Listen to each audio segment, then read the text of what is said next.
An outwardly respectable accountant in New Jersey murdered his family, and then did something that seemed, for a long time, to have worked perfectly. He vanished. No sightings, no leads, no trace. He built an entire new life under a new name, and for 18 years the case stayed cold. What finally found him was not a detective, a fingerprint, or a confession. It was a sculpture, a clay bust of his face, aged 18 years by a forensic artist, shown on television to a nation. This is how a face made of clay caught a killer.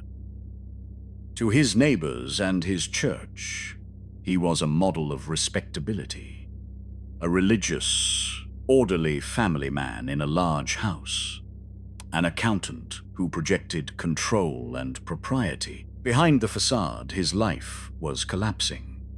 He was in serious financial trouble, deeply in debt, and by accounts struggling to keep up the appearance of the comfortable life he believed his family expected. The gap between the image he maintained and the ruin he was hiding grew unbearable. That gap, and his inability to admit it, is the dark engine of what followed.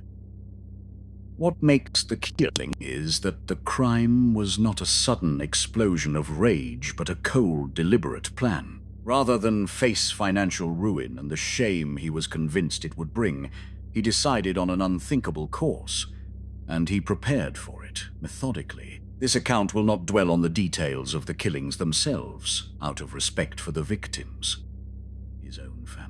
Matters for the investigation is the calculated way he then set about buying himself time to disappear before anyone realized they were gone. After the killings, he did not flee in panic. He arranged the scene with disturbing care and left a long letter to his pastor explaining himself. Then he engineered the house to buy time. He left lights on throughout the home, tuned a radio to religious music, and stopped the deliveries of mail and newspapers by claiming the family would be away visiting a relative. Every detail was designed to answer, in advance, the questions a neighbor might ask. The goal was simple: to make the family's absence look ordinary for as long as possible. Having set the stage, he drove away and disappeared. He abandoned his car at an airport to suggest he had flown somewhere, then went in an entirely different direction, shed his identity, and began again. The care he had taken with the house meant that no alarm was raised for a long time. There was no frantic early search, no fresh trail for police to follow. By the time anyone understood a crime had occurred, he had a head start measured not in hours but in weeks, and he used every day of it. The staging worked exactly as intended. For weeks, the house sat quiet behind its lit windows, and the neighborhood assumed the family was simply away. The very normality he had manufactured kept anyone from looking closely. This is the cruel efficiency of the plan. By controlling the small signals that tell a community whether anything is wrong, the lights, the mail, a plausible story, he delayed the discovery long enough to erase himself. The house that should have screamed for help instead whispered that all was well. In the end, it was the small details that broke the illusion. Not through cleverness, but through simple entropy. Over the weeks, the lights he had left burning began to burn out, one by one, until the house that had seemed merely quiet began to look wrong. Dark in places, neglected still. Concern grew among those nearby, and eventually the authorities entered the home. The discovery, when it finally came, was weeks after the crime. By then, the man responsible was long gone, living under another name hundreds of miles away. Investigators were left with a scene, a confession letter, and a suspect who had disappeared so completely that there was almost nothing to chase. The head start he had bought himself had done its work. No fresh sightings, no financial trail, no fixed direction. He had adopted a new identity and folded himself into ordinary life somewhere in America. A person who is not being actively looked for in real time is astonishingly hard to find later. The trail was not just cold. For all practical purposes, it did not exist. Under his assumed identity, he did what he had always done. He became an unremarkable, respectable man. He found work, joined a church, and in time remarried, presenting himself as an ordinary accountant with an ordinary past. There was nothing about his new life to draw suspicion, because the whole point of it was to be utterly unremarkable. He was, in a sense, hiding in the most effective place of all. Plain sight, wearing the same mask of quiet respectability that had covered his old life years past. He was not caught, because no one near him had any reason to look. 18 years is a very long time. Children grow up, technology changes. The people who worked the original case retire or move on. A fugitive who avoids fresh crimes and lives quietly becomes, with each passing year, harder to find, not easier. Memories fade, photographs age, and the man in any old picture no longer resembles the man walking the street today. The sheer passage of time was in its way his most effective disguise, and it is precisely the thing the eventual solution had to defeat. For most of those 18 years, the case was, in practical terms, dormant. It was not that anyone had forgiven or forgotten the crime. It was that there was simply nothing to act on. No new evidence, no sightings, no leads. This is the quiet tragedy of many cold cases. They do not fail for lack of horror or lack of will, but for lack of any thread to pull. Something new had to enter the world for the case to move. A new tool or a new pair of eyes. In this case, it was both.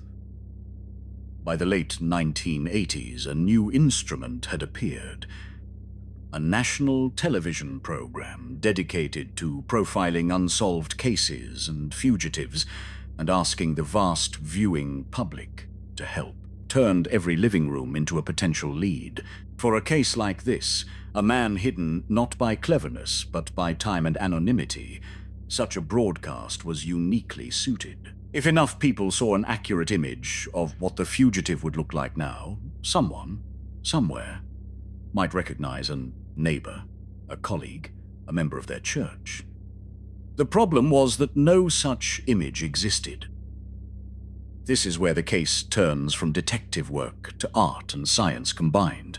The program enlisted a gifted forensic sculptor working with an expert in criminal profiling. Their task was extraordinary: to take photographs of a man as he had looked nearly 2 decades earlier, and sculpt, in clay, a 3-dimensional bust of how he would most likely look now, aged, altered by time and circumstance.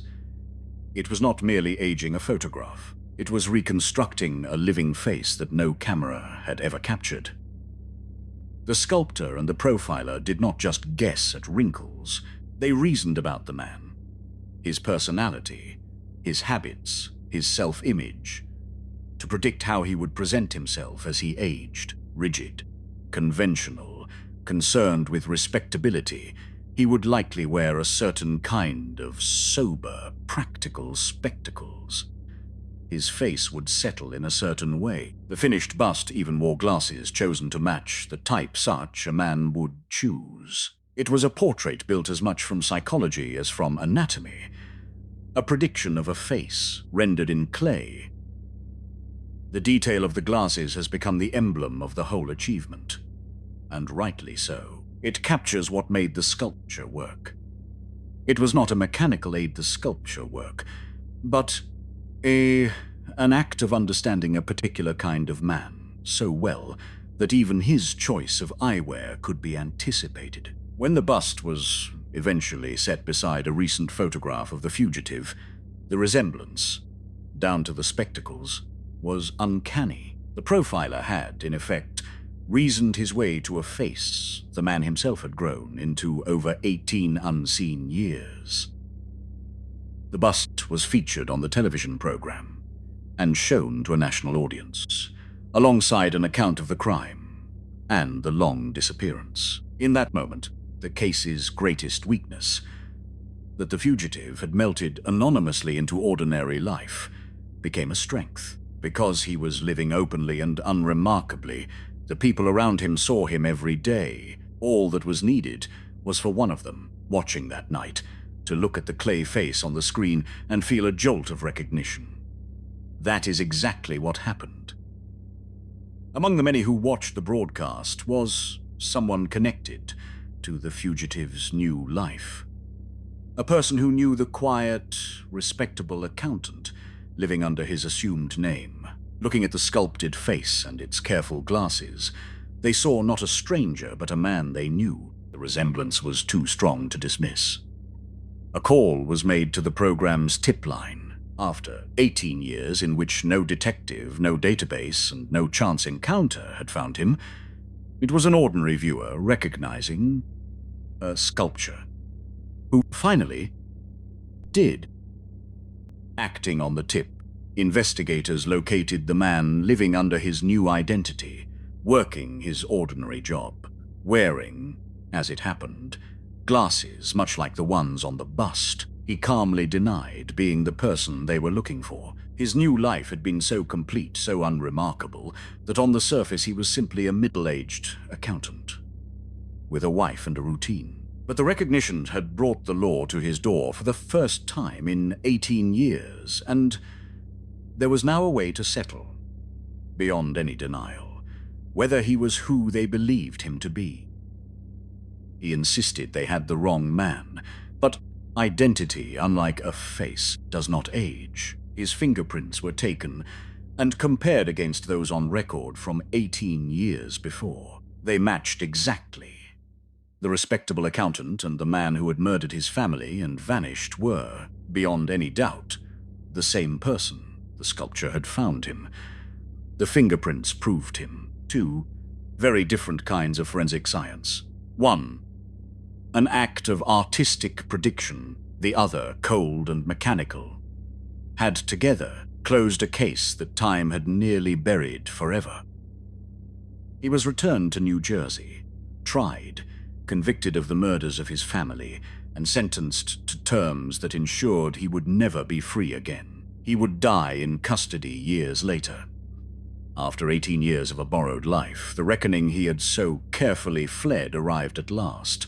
The case became a landmark, not only for the horror of the crime and the coldness of the escape, but for the extraordinary method of the capture, which proved that even a face lost to nearly 2 decades could be reconstructed and recognized. The lesson is a hopeful one, unusual for these stories. Time is a fugitive's greatest ally. It ages the face, cools the trail, and buries the case. But this capture showed that time can be answered by understanding a man deeply enough to predict how he would age and even how he would dress. Forensic artists rebuilt a face no camera had taken, and an ordinary viewer did the rest. It is a reminder that a cold case is not always a closed one, and that the right new idea can reach across decades. If you want more case files like this one, the real cases, and the single that's finally cracked them, consider subscribing to the channel. Every episode looks calmly at how a crime was solved, without sensationalism and without the gore. The Johnlist case is proof that a cold case can still be broken 18 years on. Sometimes by science, sometimes by art, and sometimes by one viewer who recognized a face made of clay. Thanks for watching.